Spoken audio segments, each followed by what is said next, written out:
Right. గతంలో ఏదైతే మద్దిలపాలెం దగ్గర స్ట్రీట్ వెండర్లు ఈ పకోడీలు అమ్ముకున్నోళ్ళు, టిఫిన్లు అమ్ముకున్నోళ్ళు, సరబత్ అమ్ముకున్నోళ్ళు, చెరుకు రసం అమ్ముకున్నోళ్ళు, కొబ్బరి బొండాలు అమ్ముకున్నోళ్ళు, నూడిల్స్ అమ్ముకున్నోళ్ళని మరి అదే పీతలమూర్తి యాదవ్ నానా రకాలకి ఇబ్బంది ఆ రోజు పెట్టినప్పుడు ఇదే మీడియా పనిచేసింది. పనిచేసినప్పుడు మరి మీరు కేసులకు కూడా వెళ్ళారు. మరి పలక శ్రీరామూర్తి లాయర్లు కూడా మీరు పెట్టారు. మరి కార్యక్రమంతో మరి వెళ్ళింది మళ్ళీ అదే స్థలంలో మళ్ళీ పెట్టుకున్నారు షాపులు. మరి ఈరోజు ఒక్క పీతలమూర్తి యాదవ్ మరి ఏమీ సంబంధం లేని ఇన్ని లక్షల మంది మీద ఎందుకు కక్ష కడుతున్నట్లు కారణాలు? బేసిక్గా చెప్పాలంటే పీతలమూర్తి అనే పర్సన్ కోసం ఈ మధ్య ఒక గత 6 నెలలు బట్టి చాలా చెడు మాటలు అనేవి, అతను చెడ్డవాడు, అతను ఒక బ్లాక్ మెయిలర్ అని చెప్పేసి బయట టాక్ వస్తుంది. ఆ టాక్ అంతా అతని ప్లస్లన్నీ మైనస్లు అవ్వడం వల్ల అతను ఏదో విధంగా కనిపించాలి అనే ఉద్దేశంతో నిన్న కూడా ఒక అమ్మాయి నర్సు, మన ఒక హాస్పిటల్లో ఒక నర్సు అతని కోసం చేయి కట్ చేసుకుంది. అతను పెట్టే టార్చర్ వల్ల చేయి కోసుకుంది. ఈరోజు స్టిల్ అమ్మాయి డిప్రెషన్లో ఉంది ప్రజెంట్. అమ్మాయి కానీ నోరిప్పితే సస్పెండ్ చేస్తా, నీ డ్యూటీ పీకేస్తా అని చెప్పేసి చాలా విధాలుగా బెదిరిస్తే ఇది పేపర్లో కూడా వచ్చింది. ఎందుకు ఏ ఎమ్మెల్యే స్థానిక ఎమ్మెల్యేలు మాట్లాడలేదు, ఎంపీలు మాట్లాడలేదు, ఎవడు మాట్లాడలేదు.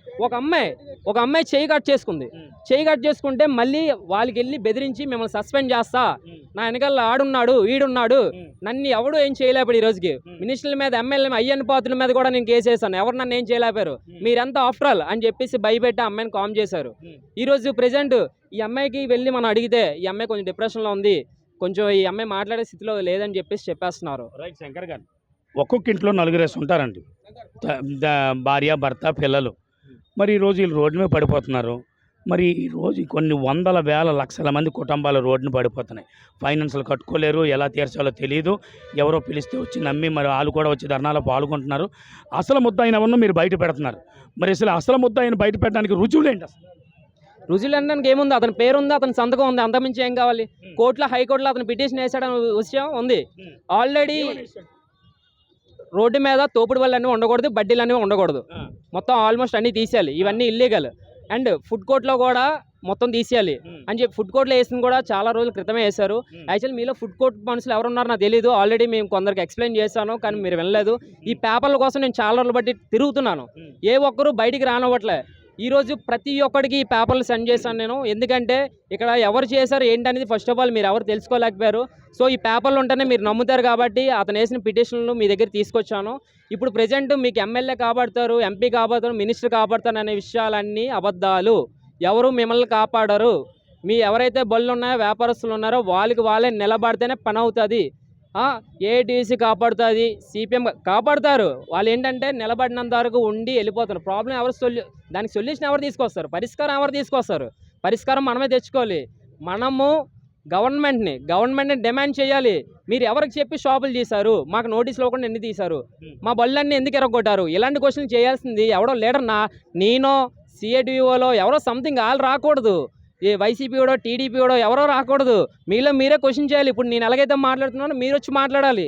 మీరు మాట్లాడినంత కాలం నేను జగన్ ఫ్యాన్ని, నేను చంద్రబాబు ఫ్యాన్, నేను పవన్ కళ్యాణ్ ఫ్యాన్ అంటే మీరు ఇలాగే పోతారు. ఏం కూటమి ప్రభుత్వం వస్తే అందరి లైఫ్లు బాగుంటాయి అన్నారు, మరి మీరు ఎందుకు రోడ్డు ఎక్కారు ఇప్పుడు? అంతే కదా. మేము అదే అడుగుతున్నామండి. ఆ రోజు ఎలక్షన్ క్యాంపెయిన్లో ఇదే పవన్ కళ్యాణ్, ఇదే లోకేష్ బాబు గారు, ఇదే చంద్రబాబు నాయుడు గారు మేము వస్తే జగన్ పక్కన పెట్టుకొని మేము వస్తే మాత్రం మిమ్మల్ని రానిలా చేస్తామన్నారు మహిళల్ని. మరి ఈరోజు రోడ్ల మీద పడేసి ఒక్కొక్కరు బతుకులు రోడ్డు గిడ్చేస్తున్నారు. నేను ఎలా అండి? ఫస్ట్ ఆఫ్ ఆల్ ఏంటంటే పైన ఛాంబర్లో చంద్రబాబు నాయుడు సీఎం గారి ఛాంబర్లో ఇలాంటి విషయాలన్నీ ఫస్ట్ ఆఫ్ ఆల్ అతని దగ్గరికి వెళ్ళాలి. అతని టేబుల్కి వెళ్ళాలంటే మీరు ఎన్ని పోస్టులు పెట్టండి, ఎన్ని చెయ్యండి, ఆ ప్రాబ్లం అనేది పబ్లిక్లో పెద్ద ఇష్యూ అవుతేనే వాళ్ళు పట్టించుకుంటున్నారు. వీళ్ళే కాదు, గత ప్రభుత్వం కూడా అంతే. ఓకేనా? ఇప్పుడు ఏంటంటే మీరు ఏదైనా సరే లెటర్ పెట్టినా ఏం చేసినా సరే ఫస్ట్ ఆఫ్ ఆల్ మన లోకల్ ఎమ్మెల్యే కట్టకుంటే మనం బాగుంటాం, మన లోకల్ కార్పొరేటర్ బాగుంటాం. ఇక్కడ నుంచి వీళ్ళే క్లోజ్ చేస్తున్నారు. మొత్తం అన్ని ప్రాబ్లమ్ సాల్వ్ అయిపోయింది, కానీ మన ప్రాబ్లం సాల్వ్ అయిందా? ప్రాబ్లం ఎక్కడ సాల్వ్ అయింది? మనం ఏం చేస్తున్నాం? ఎన్నిసార్లు తిరుగుతాం, ఎన్నిసార్లు రోడ్లు ఎక్కుతాం, ఎన్నిసార్లు ధర్నాలు చేస్తాం. నిన్న ఎవరు అక్కడ పడుకున్నారు, నిరాహార దీక్ష చేస్తున్నానని. దానివల్ల ఏంటి లాభం చెప్పండి? ఆ మనిషి చనిపోతాడు, అంత మించి ఏం లేదు. మళ్ళీ చెప్తున్నాను, మీరు నిజంగా పవన్ కళ్యాణ్ మంచోడు, చంద్రబాబు నాయుడు మంచోడు, జగన్ మంచోడు, అందరూ మంచోడే, ప్రజల కోసం ఏదో చేద్దామని వచ్చారు, ఓకే కాదనలే. మరి మనం బతుకులన్నీ రోడ్డు మీద ఉన్నాయి. మరి ఎందుకున్నాయి? గెలిచి 1 year అవ్వలేదు. మరి వీళ్ళు చేస్తుంది ఏంటి? ఒక కార్పొరేటర్ ఆపలేకపోతున్నారు. ప్రోటోకాల్ ప్రకారంగా ఒక కార్పొరేటర్ నా పార్టీ కూడా ఇలా చేస్తున్నాడు అన్నప్పుడు పవన్ కళ్యాణ్ ఏం చేయాలి? ఎందుకు చేస్తున్నావు కొండ లాగు అని ప్రోటోకాల్ ప్రకారంగా అతను చెప్పాలి. ఇలాంటి మనుషులు ఇలాంటి మూర్ఖులు చాలామంది ఉంటున్నారండి పార్టీల్లో. కానీ అందరూ ఆపారు అందరినీ. ఏమి మరి వర్ణైనెక్స్ అక్కడ మన తాజ్ హోటల్ది ఆ రోజు ఇతను పీతలమూర్తి అనే పర్సన్ టచ్ చేసినప్పుడు ఎందుకు ఆపారు అంటే అతను చౌదరీలు చంద్రబాబు నాయుడు దగ్గర టీడీపీ వాడు అని చెప్పేసి ఆపారు. ఆ విషయంలో మరి పట్టుకున్నాడు, ఎందుకు పట్టుకోవచ్చు కదా, ఎందుకు మళ్ళీ కేసు వాపస్ తీసుకున్నాడు, ఎందుకు దీన్ని మేము మాట్లాడలేదు? నేను అదే అన్నాను శంకర్ గారు. ఇప్పుడు ఒక కార్పొరేటర్కి భయపడుతున్నారు ఈ ఎమ్మెల్యేలు. ఖచ్చితంగా భయపడుతున్నారండి. దేనికి? ఎందుకంటే వాళ్ళకి ఇల్లీగల్ వ్యవహారాలు అన్నీ ఉన్నాయి అని చెప్పేసి భయపడుతున్నారు. ప్రపంచంలో అందరి దగ్గర ఇల్లీగల్ వ్యవహారాలు కామన్గా ఉంటూ ఉంటాయి. అది చూసుకోవాల్సింది చాలామంది దానికి ఉంటారు, దాన్ని ఎంక్వైరీ చేసిన చాలామంది ఉంటారు. విశాఖపట్నంలో 7 మంది కాన్స్టిట్యుయెన్సీ ఎమ్మెల్యేలు ఉన్నారు, ఒక ఎంపీ ఉన్నాడు. ఏమండి అంటే ఇక్కడ తీసుకోండి, జిల్లాకి తీసుకుంటే మరి అందరికీ ఇల్లీగల్ వ్యవహారాలు ఉన్నాయా? అందరికీ ఉంటాయండి. నేను ఎవిడెన్స్తో చూపించాల్సిన అవసరం నాకు లేదు, దానికోసం మాట్లాడకూడదు, నేను చూడలేదు, నేను మాట్లాడకూడదు అప్పుడు. కానీ ఏ ఎమ్మెల్యేనే కాదు, ప్రతి ఒక్కరికి అంతెందుకు, ఇప్పుడు మన డోక్రా మహిళలు రోడ్డు ఎక్కారండి అదే పీతలమూర్తి కోసం. డోక్రా మహిళలు ఏపీడీ తప్పు చేశాడని ఒకడు, పీడీ తప్పు చేశాడని ఒకడు, సీఓ తప్పు చేసిన ఒకడు, వాళ్ళు ఎన్ని లంచాలు తీశారు, ఎన్ని లంచాలు పుచ్చుకున్నారనే విషయం అది డోక్రా మహిళలకు మాత్రమే తెలుసు, మిగతా వాళ్ళకి తెలియదు. కానీ డోక్రా మహిళలు ఎందుకు ముందుకు రారు? అధికారంలో ఉన్న ఎవరేం చేయలేరు, ఎందుకంటే సస్పెండ్ చేస్తానండి. ఇదిగోండి డోక్రా మహిళలు మొన్న కూర్చున్నారు, ఇక్కడే ధర్నా చేశారు. ఇలాగా వీళ్ళ ప్రాబ్లం కూడా ఎవరు సాల్వ్ చేయలేదండి, వాళ్ళే చేసుకున్నారు. వీళ్ళ ప్రాబ్లం ఎవరు, మనం ఫస్ట్ ఆఫ్ ఆల్ ఏంటంటే ఎవరిని అధికారులు నమ్ముకొని ఎవరు వెళ్ళకండి. నిజంగా మీకు ప్రశ్నించే దమ్ము ఉంటే మీరే డైరెక్ట్గా వెళ్ళండి, మీరే మాట్లాడండి. ఎందుకంటే మిమ్మల్ని అయితే ఖచ్చితంగా ఎవరు చూడరు. వచ్చే జనరేషన్లో అయితే మన పిల్లలు కూడా నాశనం అయిపోతారు, అదైతే పక్క. ప్రశ్నించాలి, మీకు కష్టం వచ్చింది, నా పొట్టగాలింది, ప్రశ్నించాలి అనే పని మీద మీరు ఉండండి. అంతేగాని మాకు వీళ్ళు పిలిచారు వాళ్ళు పిలిచారు రండి ఈరోజు ధర్నా చేద్దాం అనేసి పొలవమని పరిగెట్టుకుని వెళ్ళడం మీరు మానేయండి. ఫస్ట్ ఆఫ్ ఆల్ మీకు కష్టం వచ్చిందా వెళ్ళండి, ఎవడి వల్ల వచ్చింది, పేరుందా వాడి ఇంటికి వెళ్ళిపోండి, అది కరెక్ట్. అంతేగాని ఇలాగా మీరు ధర్నాలు చేస్తే ఖచ్చితంగా ఇదే ప్లేస్లో ఎంతమంది ఎన్ని ధర్నాలు చేయలేదు, చాలామంది చేశారు. వాళ్ళు సాల్వ్ అయిందో లేదో ఫస్ట్ ఆఫ్ ఆల్ కనుక్కోండి. ఎవరికి సొల్యూషన్ దొరకలేదు, కానీ తెరబడినకు సొల్యూషన్ దొరికింది. నేను చెప్తున్నాను, నేనైతే గత 3 సంవత్సరాలు బట్టి ఫైట్ చేసినవన్నీ సొల్యూషన్ దొరికింది. ఎందుకంటే నాకు ప్రాబ్లం వచ్చింది, నా ప్రాబ్లం నేను క్లియర్ చేసుకున్నాను. అలాగే వెళ్ళి మాట్లాడితే పని అవుతుంది. 10 మందిని వేసుకొని వెళ్ళి నేను ఇది చేస్తున్నా అది చేస్తున్నా అంటే పని అవ్వదు. ప్రశ్నించండి, 10 మంది ప్రశ్నిస్తారా ప్రశ్నించండి, ఒకటి ప్రశ్నిస్తా ప్రశ్నించండి. అంతేగాని ఎమ్మెల్యే రా బాబు భయపడతాము, ఎంపీ రా బాబు భయపడాలంటే అవ్వదు. ఆడు ఎవడైనా ప్రశ్నించండి, ఆడు సీఎం అయినా పర్లేదు ప్రశ్నించండి. ఎందుకంటే వాళ్ళు చేసింది ముమ్మాడికి తప్పు. ఇక్కడ జరుగుతున్న విషయం రోడ్ల విషయం ఎవరు తెలియదా? అయినా షాపులు ఎరగొట్టమని ఎవడండి చెప్పాడు? తోపుడు బళ్ళు ఎరగొట్టమని ఎవడు చెప్పాడు? మేము అదే అడుగుతున్నాం. అంటే వాళ్ళు తీసుకోవడానికి కూడా అనుమతులు ఇవ్వకుండా ఆ సామాన్లు అంటే వాల్యుబుల్ ఐటమ్స్ అనేది ఎరగొట్టేశారు మున్సిపల్ అధికారులు. అని ఎవరిచ్చారు అధికారం? అధికారం ఎవరో ఇవ్వలేదండి, ఒక్క కోర్టు నోటీస్ చూపించి ఇది చేశారు. అది కూడా వీళ్ళకి ఇప్పుడు ప్రెజెంట్ ఒక ఎమ్మెల్యే అవనే ఒక ఎవరైనా సరే కార్పొరేటర్లు అనే ఎవరైనా మాట్లాడాలి. కానీ ఎందుకు మాట్లాడలేదంటే కార్పొరేటర్లు అందరూ యాత్రకి వెళ్ళే టైంలో,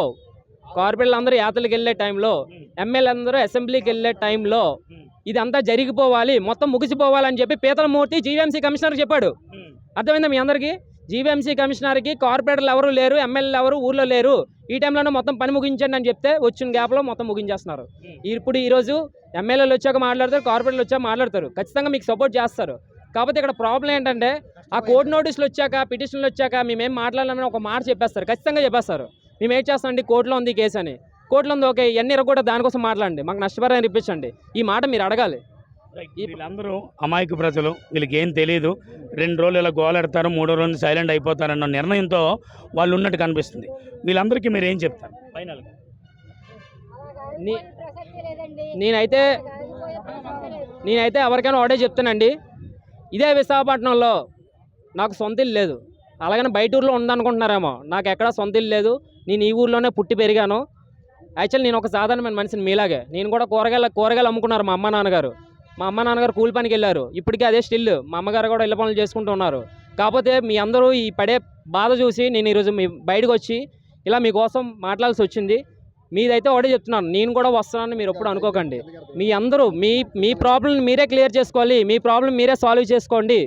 ఎందుకంటే నిజం చెప్తున్నాను, నాకు ప్రతి ఒక్కరు చెప్తారు నేను టీడీపీ పర్సన్ని, నా టీడీపీలో నాకు ప్రెసిడెంట్ తెలుసు, మా వార్డు ప్రెసిడెంట్ నాకు క్లోజ్ ఫ్రెండ్, కార్పొరేటర్ నాకు స్వయానా తెలుసు, మా అక్క కొడుకు మా చెల్లి కొడుకు, ఇలాంటి మాటలు అన్నీ సొల్లు మాటలు అన్నీ ఏవి పట్టించుకోకండి. ఈరోజు పోయిన ఎవరు చెప్పండి, మళ్ళీ మన మాట ఎవరు పోయారా లేదా? ఇది మళ్ళీ దీనికి సొల్యూషన్ రాదండి. మీరు ఫైట్ చేయండి, మీరే తెచ్చుకోండి. రేపు పొద్దున్న మీరు ఒకవేళ మీ సొల్యూషన్ వచ్చినా సరే అది మీరు తెచ్చుకున్నట్టు, అధికారులు ఎవరు మీకు ఇవ్వలేదు. అధికారులు ఎవరెవరు ఆ సొల్యూషన్ వచ్చినా సరే మీరు చేసుకున్నట్టు.